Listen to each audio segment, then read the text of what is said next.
En el año 1826, el gobierno de Bernardino Rivadavia contrata al oficial prusiano Federico Rauch para matar indios y limpiar la pampa bonaerense de los ranqueles. Rauch, convencido de su misión, se adelanta a sus tropas blandiendo la espada. Hoy, 18 de enero de 1826, para ahorrar balas, degollamos a 27 ranqueles. En el combate de las Vizcacheras, un indio joven de pelo largo, al que llaman Arbolito, lo espera en una hondonada. El militar europeo va solo, adelantado y a toda velocidad, cuando su corcel es boleado. Federico Rauch, el hombre responsable de exterminar indios ranqueles a lo largo de 2 años, cae. Arbolito, que busca vengar a tantos, le corta la cabeza.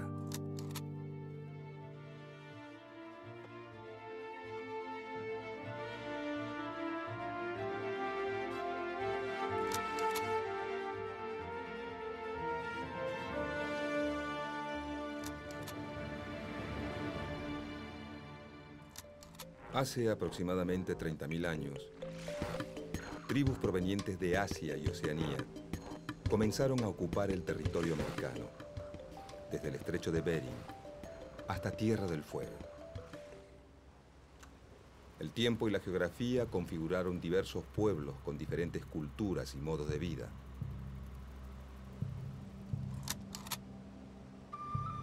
Los huichis, los araucanos, los pampas, los tehuelches, subsistieron gracias a la caza, la pesca y la recolección de frutos. Otros, como los incas, llegaron a construir ciudades imponentes y lograron afianzar un extenso imperio que abarcaba los actuales territorios de Perú, Bolivia y el norte de Argentina y Chile. Se calcula que la población total, hasta la llegada de los españoles en el siglo XV, era de 2 millones de habitantes originarios.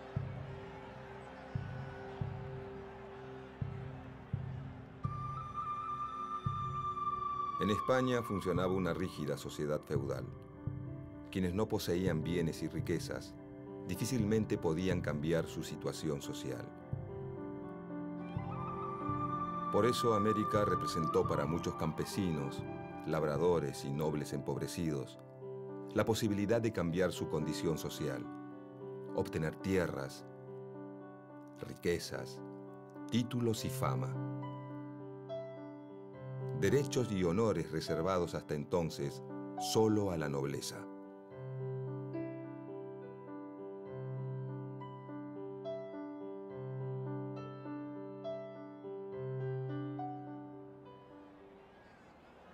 Desde la llegada de don Pedro de Mendoza al Río de la Plata, la política adoptada fue la de las hostilidades con los habitantes originarios, la apropiación de sus tierras y su posterior dominación por medio de la fuerza y la religión.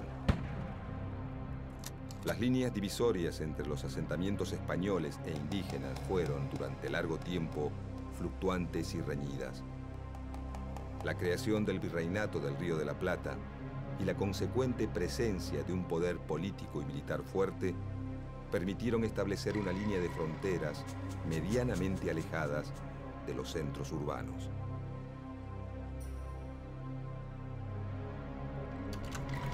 De esta manera, los territorios que quedaron fuera de esta línea pasaron a formar parte del denominado desierto, con la intención de evocar un lugar despoblado aún cuando esos territorios continuaban habitados por las comunidades aborígenes.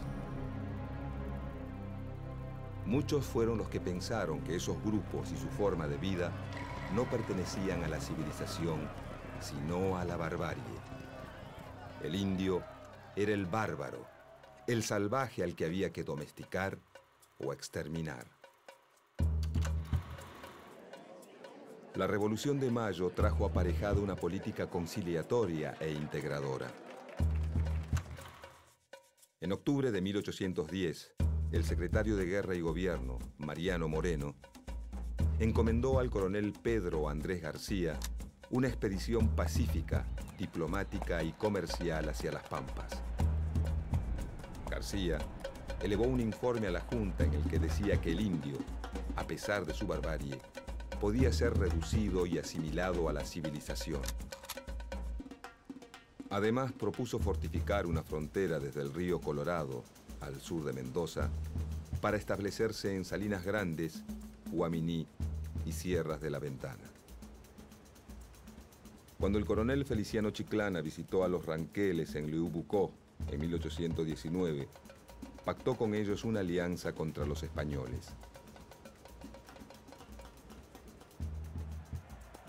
En Buenos Aires, el saladero, industria dedicada a la elaboración de tasajo, carne seca conservada en sal, creció notablemente y dio origen al grupo de los saladeristas rioplatenses, que ejerció enorme influencia en la dirección política del naciente país.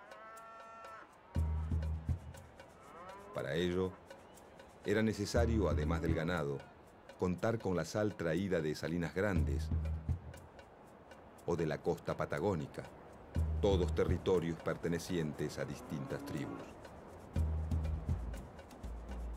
Así, las estancias cercanas a la ciudad avanzaron sobre territorio indígena y ocuparon los campos donde estos se abastecían de ganado salvaje.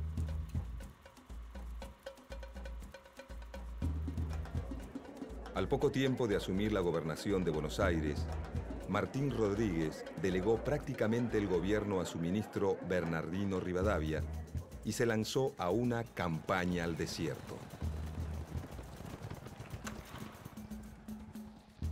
La experiencia de todo lo hecho nos enseña el modo de manejarse con estos hombres. Ella nos guía al convencimiento de que la guerra con ellos debe llevarse al exterminio. En la guerra se presenta el único remedio bajo el principio de desechar toda la idea de urbanidad y considerarlos como enemigos que es preciso destruir y exterminar.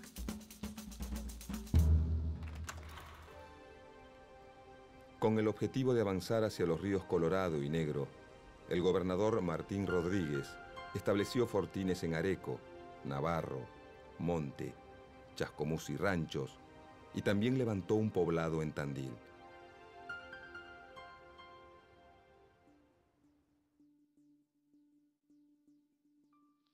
Fue errado y muy dañoso el sistema de conquistar a los indios salvajes a la bayoneta y de hacerlos entrar en las privaciones de la sociedad sin haberles formado necesidades e inspirándoles el gusto de nuestras comodidades. El ascenso de Rivadavia a la presidencia en 1826 significó para los Pampas la pérdida de una enorme cantidad de territorio. Todas las tierras públicas de la provincia quedaron hipotecadas como garantía del empréstito tomado con la casa bancaria Baring Brothers de Londres.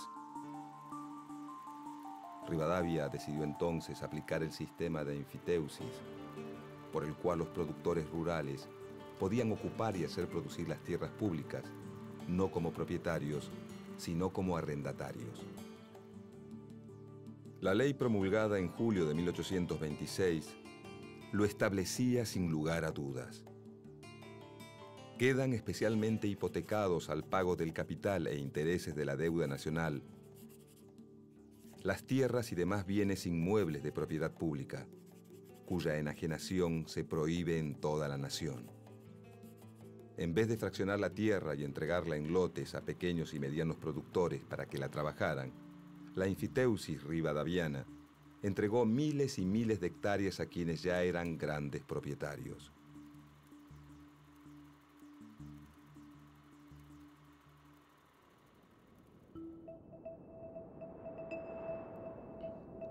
Como la ley no establecía límites, ni exigía la introducción de ganado, ni la población de los campos, permitía el subarriendo y la transmisión de derechos, prestándose para todo tipo de especulaciones con la tierra pública.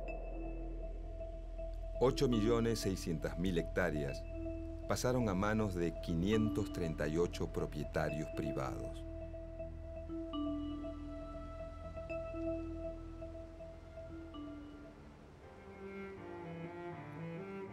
Para controlar las fronteras y garantizar la tranquilidad de estos propietarios, Rivadavia contrató al mercenario prusiano Federico Rauch, que recibió el grado de coronel del Ejército Nacional.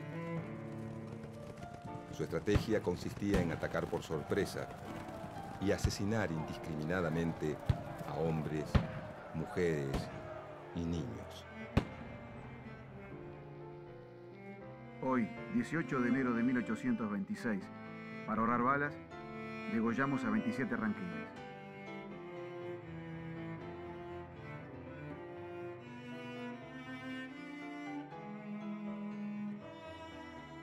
Pronto le llegaría su turno al espanto del desierto. El 28 de marzo de 1829, en el combate de las Vizcacheras, Rauch fue derrotado y degollado por el ranquel Arbolito. Al momento de morir Rauch, los 30.000 kilómetros cuadrados de pampas que poseía Buenos Aires se habían transformado, por el avance del ejército, en más de 100.000. Una ciudad en la provincia de Buenos Aires, aún hoy, lleva su nombre.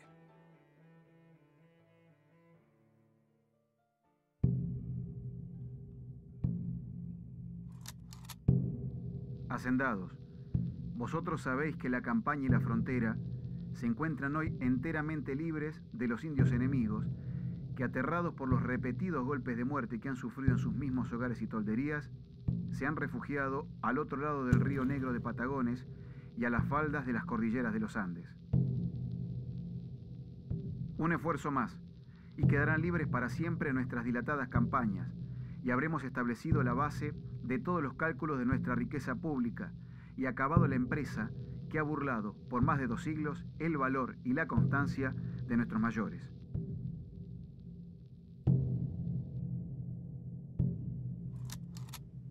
Entre 1833 y 1834, Rosas emprendió su campaña al desierto, financiada tanto por la provincia como por los estancieros bonaerenses.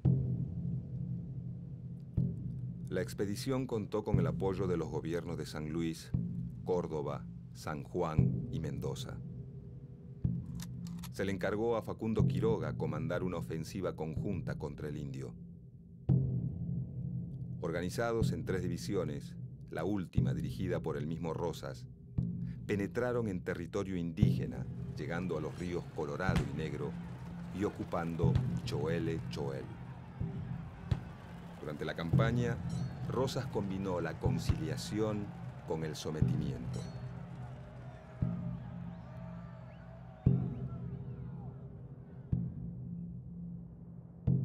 Pactó con los Pampas y se enfrentó con los ranqueles y la confederación liderada por Calfucurá.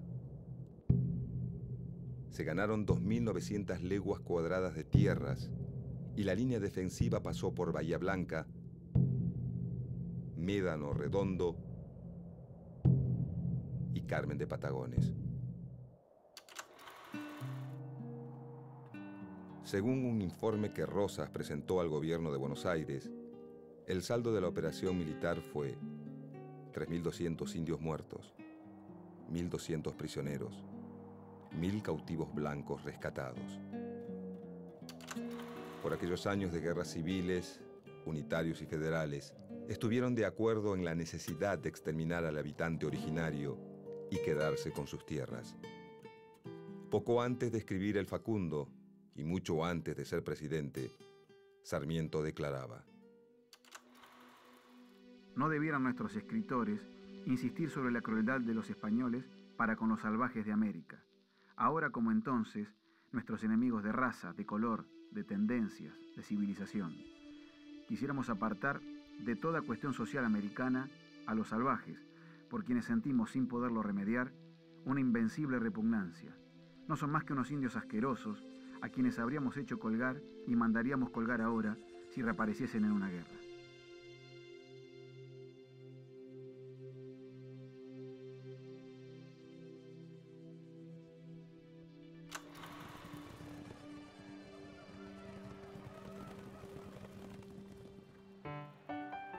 Durante la última mitad del siglo XIX, Argentina se insertó en el mercado internacional como productora y exportadora de productos primarios. Inglaterra, la principal compradora de estos productos, necesitaba materia prima para su industria textil y realizaba los primeros intentos de enfriado de carnes que en poco tiempo darían paso al frigorífico. Esto despertó gran interés por la Patagonia, considerada una fuente proveedora de lana y carne ovina, productos de exportación, generadores de divisas. De esta manera, se hizo necesaria la expansión de la frontera para, como decía un funcionario de la época, reemplazar a los indios por ovejas. Se comenzó a pensar en poblar la región para asegurar la soberanía argentina en esas tierras y abrir una vía de comunicación hacia el Océano Pacífico para obstruir las ambiciones chilenas sobre el Estrecho de Magallanes.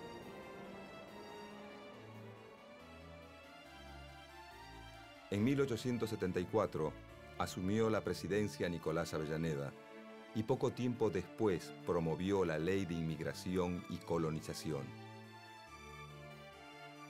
La ley fomentaba la inmigración mediante oficinas de propaganda en las principales ciudades europeas, donde se entregaba folletería informativa que prometía pasaje gratis, tierra en propiedad y trabajo.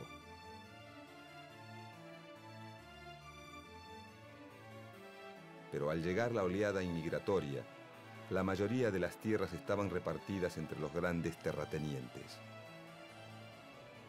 La nacionalización del territorio resultaba imprescindible. El gobierno le encargó al ministro de Guerra, Adolfo Alsina, un plan para terminar definitivamente con el problema del indio y del desierto y correr nuevamente la línea de frontera. Este emprendimiento intentó alcanzar el Río Negro y lograr la paz con las comunidades indígenas.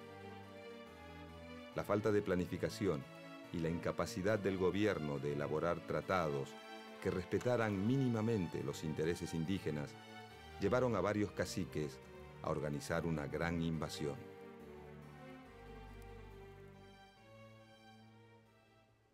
Alsina organizó la contraofensiva en 1876. Como resultado de la campaña se construyeron pueblos como Carué, Guaminí, Puán, Trenquelauquen, Italó, y una zanja de 374 kilómetros, de unos 3 metros de ancho y 2 de profundidad, entre Carué y Laguna del Monte, conocida como la Zanja de Alsina, que tenía como fin evitar el robo de animales.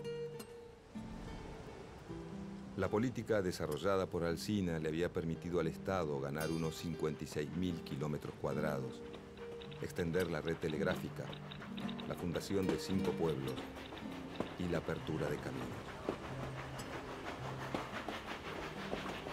Alsina muere y en su reemplazo es designado Julio Argentino Roca.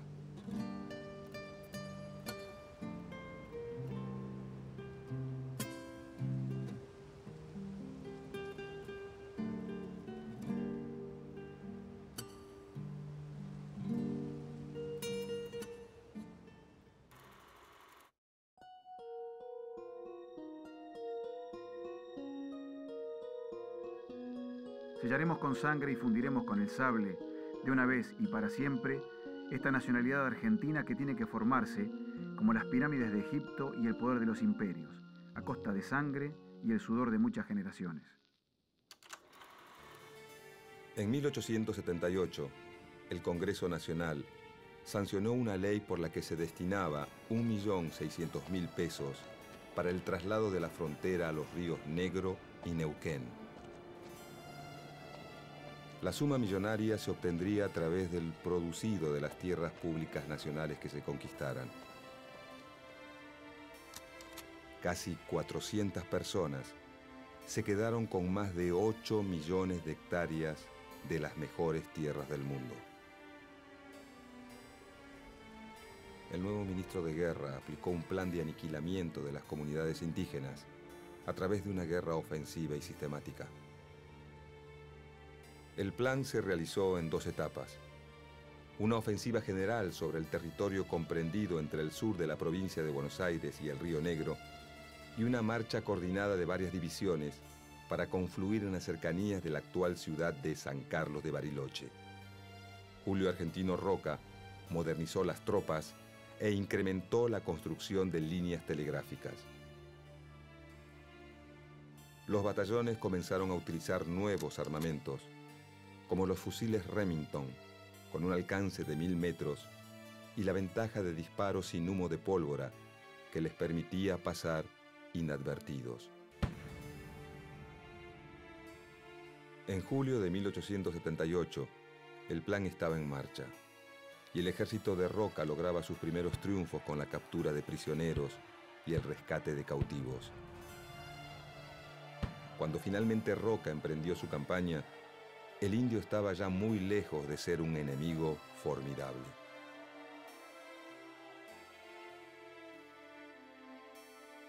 En la superficie de 15.000 leguas que se trata de conquistar, comprendidas entre los límites del Río Negro, los Andes y la actual línea de fronteras, la población indígena que la ocupa puede estimarse en 20.000 almas.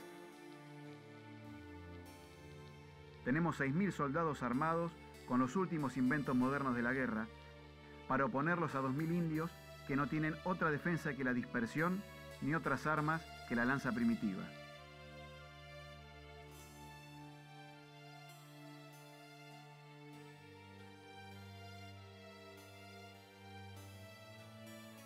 Los indios que no caían por los fusiles eran alcanzados por enfermedades traídas por sus enemigos. Cuando la financiación estuvo aprobada y el negocio armado, Roca preparó sus fuerzas para la ofensiva final. La expedición partió entre marzo y abril de 1879. Los 6.000 soldados fueron distribuidos en 4 divisiones que partieron de distintos puntos para rastrillar la pampa.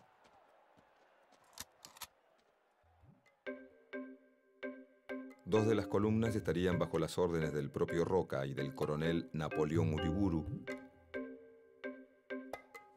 que atacarían desde la cordillera para converger en Choel-Choel. Las columnas centrales, al mando de los coroneles Nicolás Levalle y Eduardo Racedo, entrarían por la pampa central para ocupar la zona de Traorú, Lauquén y Poitahue. Todo salió según el plan, con el acompañamiento de la Armada que con el buque El Triunfo, a las órdenes de Martín Guerrico, navegó por el Río Negro. Roca demoró la llegada de las tropas a Choel-Choel para arribar a la margen izquierda del Río Negro el 25 de mayo de 1879. Tras la celebración de la victoria aquel Día de la Patria, Roca encaró el último tramo de la campaña. El 11 de junio las tropas llegaron a la confluencia de los ríos Limay y Neuquén. Pocos días después, el conquistador ministro debió regresar a Buenos Aires para garantizar el abastecimiento de sus tropas y para estar presente en el lanzamiento de su candidatura a presidente de la República por el Partido Autonomista Nacional. El saldo de la campaña fue de miles de indios muertos, 14.000 reducidos a la servidumbre y la ocupación de 15.000 leguas cuadradas que se destinarían, teóricamente, a la agricultura y la ganadería. Las enfermedades contraídas por el contacto con los blancos, la pobreza y el hambre aceleraron la mortandad de los indígenas patagónicos sobrevivientes. Los vencidos debieron caminar encadenados 1.400 kilómetros hacia los puertos de Bahía Blanca y Carmen de Patagones. De allí partieron en una larga y penosa travesía hacia el puerto de Buenos Aires, desde donde fueron trasladados a la isla Martín García. En la isla fueron embarcados nuevamente y depositados en el Hotel de Inmigrantes, donde la clase dirigente de la época se dispuso a repartirse el botín. Cuenta el diario El Nacional del 31 de diciembre de 1878. Los miércoles y los viernes se efectuará la entrega de indios y chinas a las familias de esta ciudad por medio de la Sociedad de Beneficencia. La desesperación y el llanto no cesan. Se les quita a las madres sus hijos para en su presencia regalarlos, a pesar de los gritos, los alaridos y las súplicas que hincadas y con los brazos al cielo dirigen las mujeres indias. En aquel marco humano, unos se tapan la cara, otros miran resignadamente al suelo. La madre aprieta contra su seno al hijo de sus entrañas. El padre se cruza por delante para defender a su familia.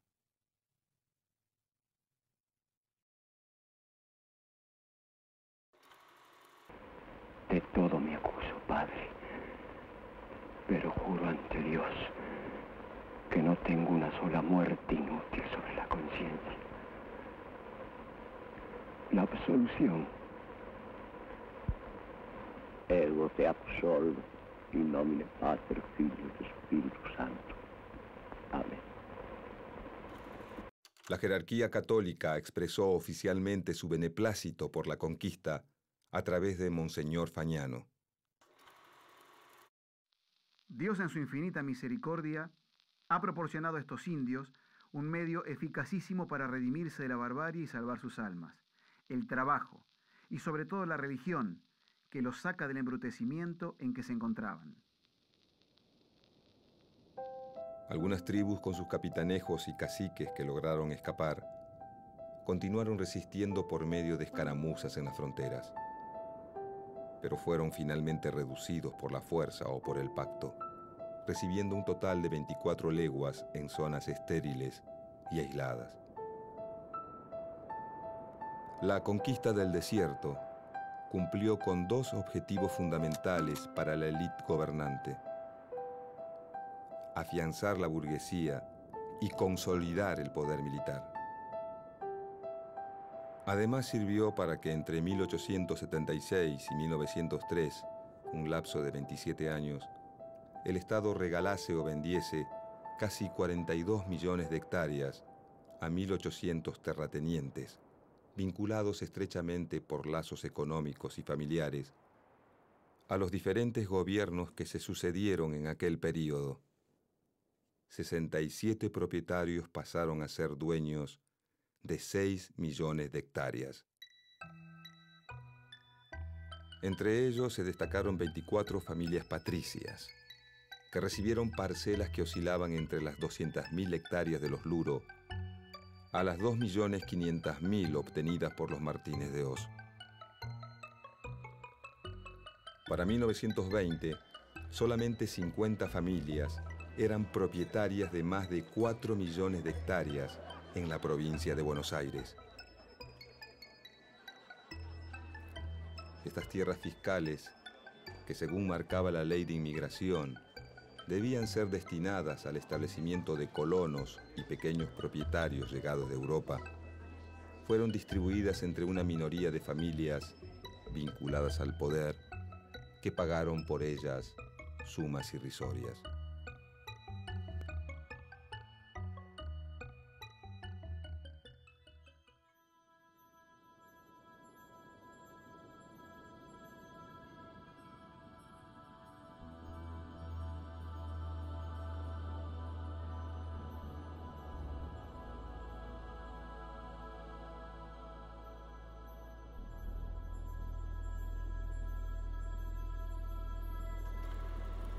Algunos pequeños propietarios se dedicaron a la explotación ovina y poblaron el desierto con ovejas.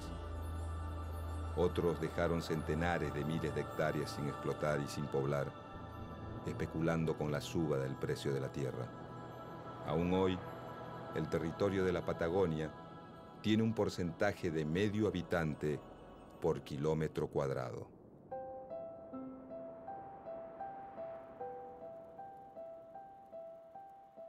Muchos descendientes de los pueblos originarios de esas tierras aún viven ignorados y marginados como en aquellos días de la conquista, cuando fueron brutalmente masacrados o condenados a sobrevivir, aislados en pequeñas comunidades, luchando porque concluya el tiempo de dominación sistemática ejercida por el hombre blanco.